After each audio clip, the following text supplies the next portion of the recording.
It began in healthy-looking pigs, months, perhaps years ago. A new coronavirus spread silently within herds. Gradually, farmers started getting sick. Infected people got a respiratory illness with symptoms ranging from mild flu-like signs to severe pneumonia. The sickest required intensive care. Many died.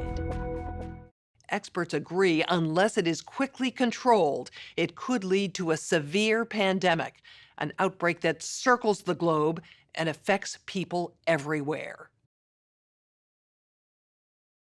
The mission of the Pandemic Emergency Board is to provide recommendations to deal with the major global challenges arising in response to an unfolding pandemic. The board is comprised of highly experienced leaders from business, public health, and civil society. We could be looking at double the number of cases in 1 week and 16 times as many in a month if we are not able to stop the spread. That would be on the order of 500,000 cases, and it would continue to rise exponentially. In 3 months, we could be approaching 10 million cases. We're at the start of what's looking like it will be a severe pandemic. And there are problems emerging that can only be solved by global business and governments working together.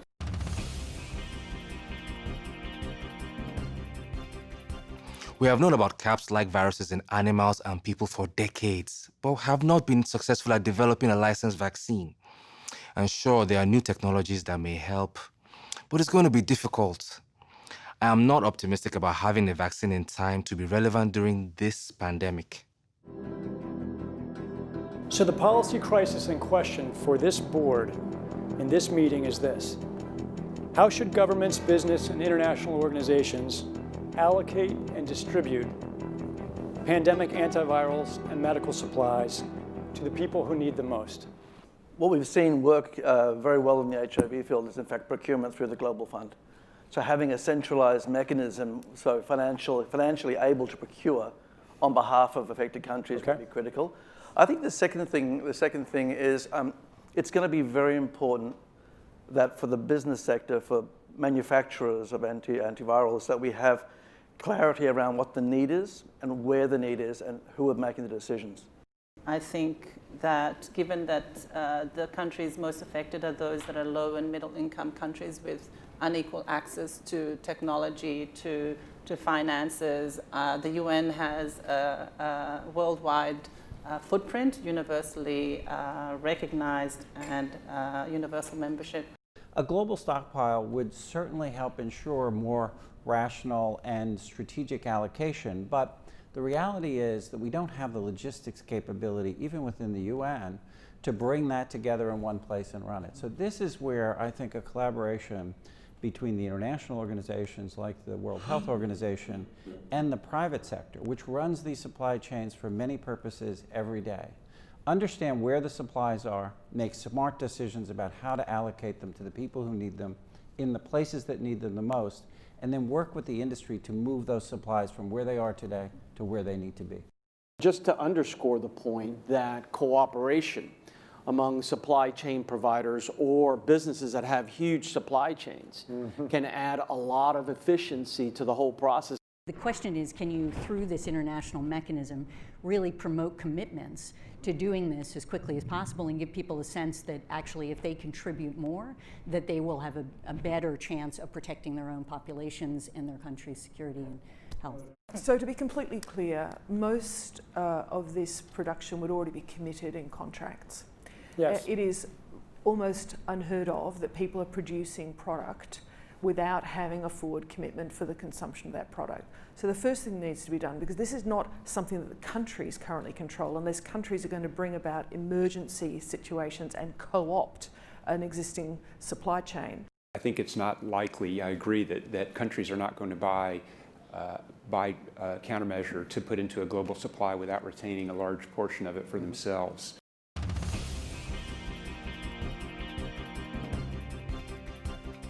Public health agencies have issued travel advisories, while some countries have banned travel from the worst affected areas. As a result, the travel sector is taking a huge hit. Travel bookings are down 45%, and many flights have been canceled. A ripple effect is racing through the service sector. Governments that rely on travel and tourism as a large part of their economies are being hit particularly hard. How should national leaders, businesses, and international organizations balance the risk of worsening disease that would be caused by the continued movement of people around the world against the risks of profound economic consequence of travel and trade bans? If there's some sense that there's a UN institution that can do all of this, then I worry we're suffering from a delusional disorder on the power of the UN. It's really important to get those industries and their trade associations and an efficient leadership established which is decentralized but has a collective responsibility and accountability. And that needs to be supported by the public leadership.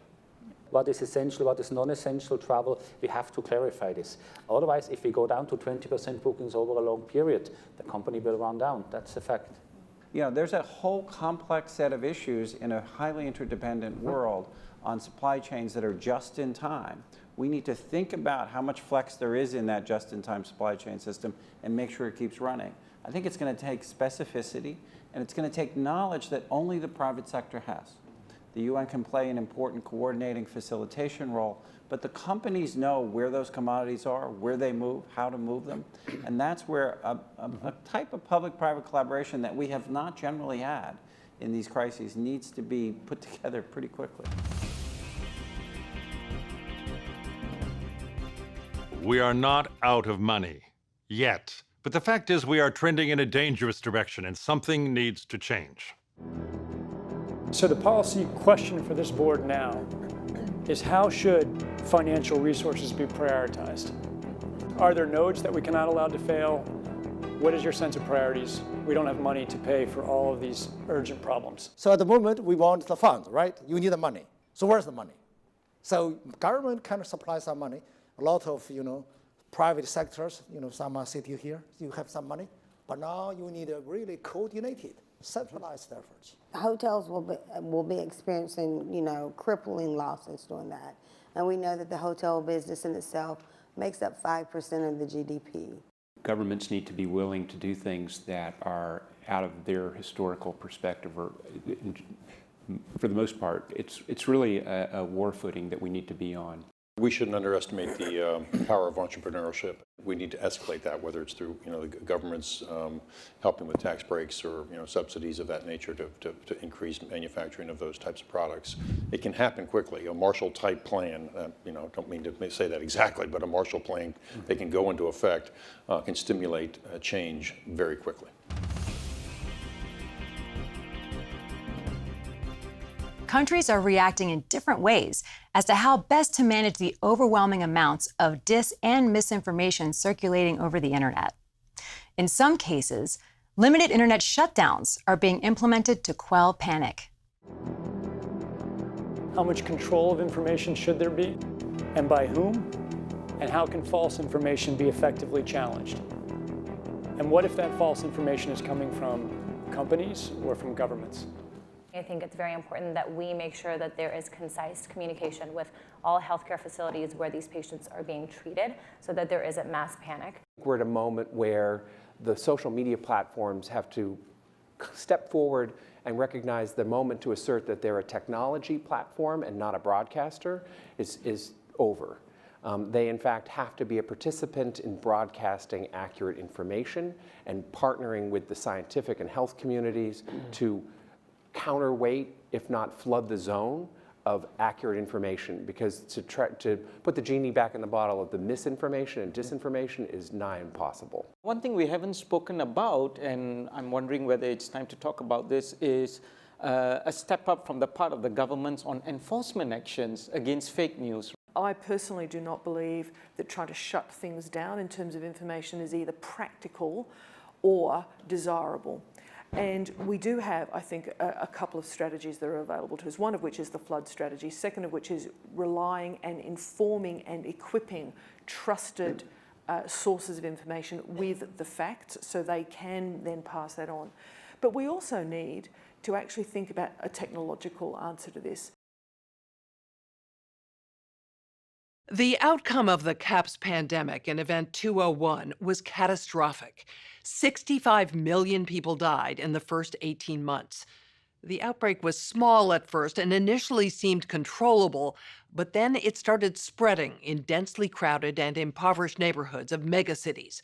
From that point on, the spread of the disease was explosive. Within 6 months, cases were occurring in nearly every country. The global economy was in a free fall. The GDP down 11%. Stock markets around the world plummeted between 20 and 40% and headed into a downward cycle of fear and low expectation.